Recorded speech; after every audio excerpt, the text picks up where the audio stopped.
فكان مكان، لانه غادي نرجع التفاصيل، الحزب يعني مشى في اتجاه ديال انشاء حزب جديد بالطريقه اللي نشأ بها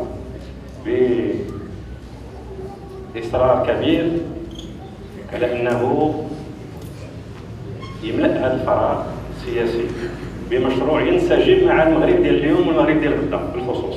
المغرب اللي المغاربه ماشي شعب يلاه ولا حضاره يلاه تخلقات، عندها واحد التاريخ كبير وعريق، عندها اشياء كثيره يمكن المغاربه يفتخروا بها، ضروري اننا نحافظوا عليها بطريقه او باخرى. اللي السيد امين الجهوي ذكرت بها في بعض الخصوصيات في هذه المنطقه اللي كنعتبرها نسميها انا التشبث بالاصاله ديال المغاربه.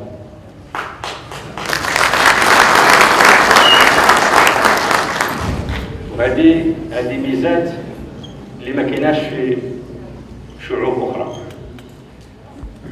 اللي الهويه ديالهم ناقصه واللي التاريخ ديالهم باقي. اذا هذه ضروري اي مشروع سياسي يبغي ينجح في المغرب خصو ياخذ بعين الاعتبار هذه الخصوصيه. ولكن في نفس الوقت فالمغربي منذ القديم والان وان شاء الله في المستقبل فهو لا يخيفه ان يعيش في زمانه، انه يعيش مع الاخرين بهدوء وبارتياح معتمدا على ما يتيحه العصر.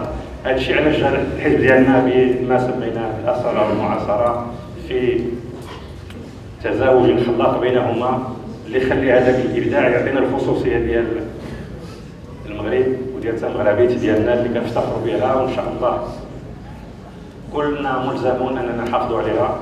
وهذه هي الضامن ديال الاستمراريه ديالنا، اننا تبقى الهويه ديالنا والكرامه ديالنا اللي تكون مضمونه لجميع المغاربه.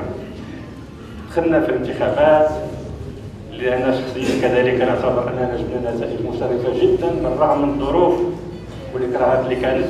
هذه التذكير فقط، هذه ارقام حزب الاصاله والمعاصره في الانتخابات ديال 2011 جاب المرتبه الثانيه من حيث الاصوات، وهذه مهمه جدا بالرغم انه ما قدمش مرشحين في جميع الدوائر.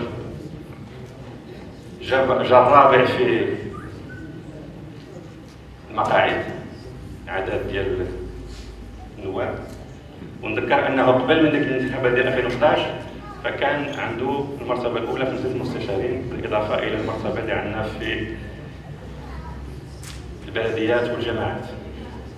هذه كلها كتخلي اننا عندنا الان مسؤوليه داخل المشهد السياسي الوطني، وعندنا مسؤوليه اكبر في المستقبل، لان الانتظارات ما زالت كبيره، ولان في نفس الوقت الاحباطات ازاء احزاب اخرى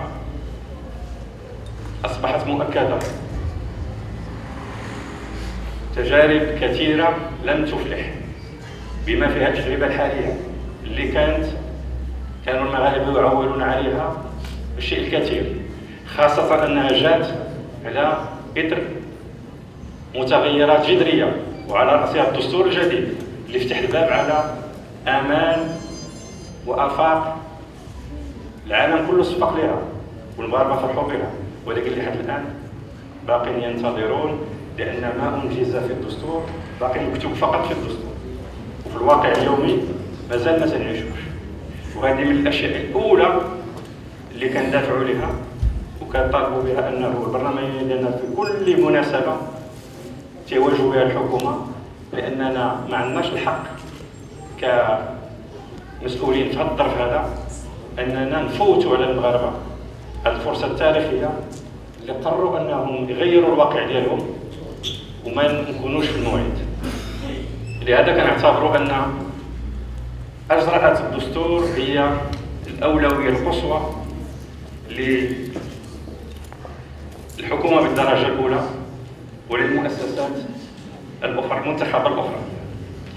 وفي هذا اطار الدستور هناك اوراش حتى هي كتجي في قائمه الاولويات، واللي هي كنعتبروها كذلك المدخل اللي تكون فيه الحل لبعض المشاكل بما فيها المشاكل اللي مطروحه مثلا في التنميه المحليه.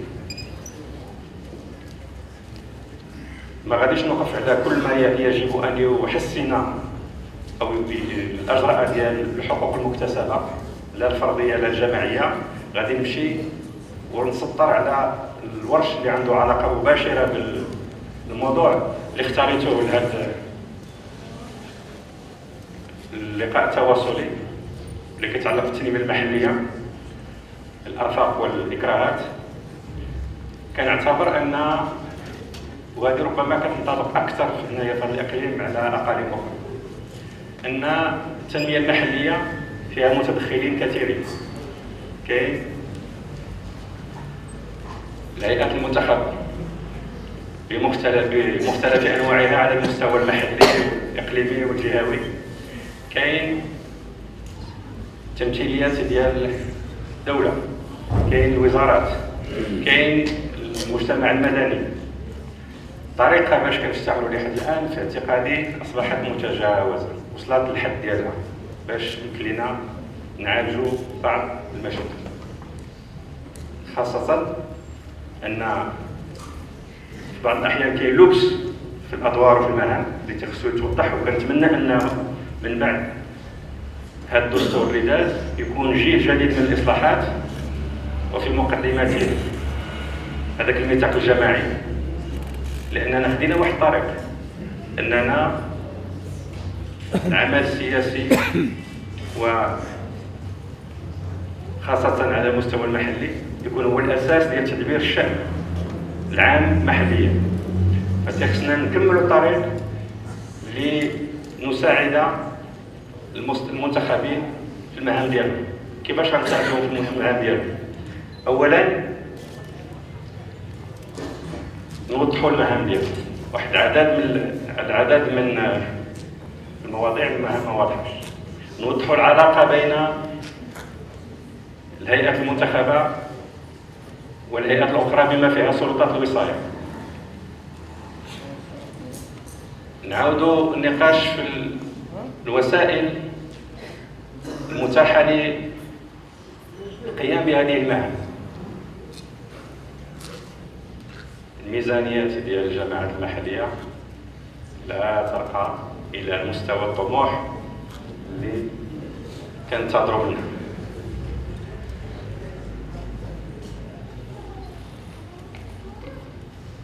المستحقات ديال المستشارين حتى هما في حد ذاتهم ما فيها حتى شي حاجه كتحفز من غير، يعني اللي ما عندوش الوطنيه راه يمكن، والوطنيه ضروريه، ولكن يجب كذلك مساعدة هذا المستشار على حماية أنفسهم من الإغراءات ديال المسؤولين.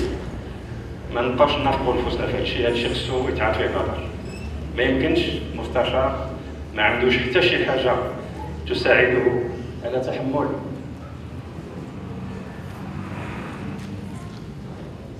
بعض المصاريف الشخصية ما تكونش عنده، ننتظر منه أنه يتعامل بواحد الطريقه مثاليه اللي للاسف ما كايناش في الواقع بصفه عامه. هذا الشيء خصو نقاش وكنعتبروه هو من الاصلاحات الجايه، ولكن بانتظار ذلك خصنا نسرعوا وننجحوا في ورث. وهذا علاش بغيت نوصل للمسلسل ديال الاصلاحات الدستوريه والاوراق الدستوريه الجهويه.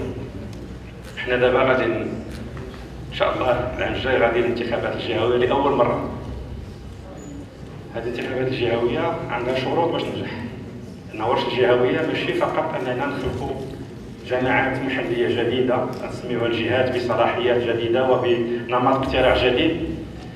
هذه هيئات كنوضعوا لها رهان استراتيجي لعقود بمهام جديده وبوسائل جديده، ونتمنى كذلك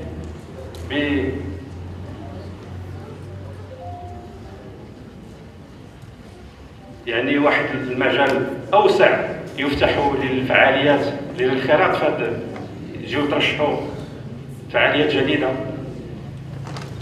هذا هو الرهان الاستراتيجي، لان به غادي نفتحوا الافق ولا غادي نوسعوا الافق اللي الان التنميه المحليه تعاني منه، هو هذه المركزيه المفرطه اللي ما بقاش كتساعد في هذا الاتجاه.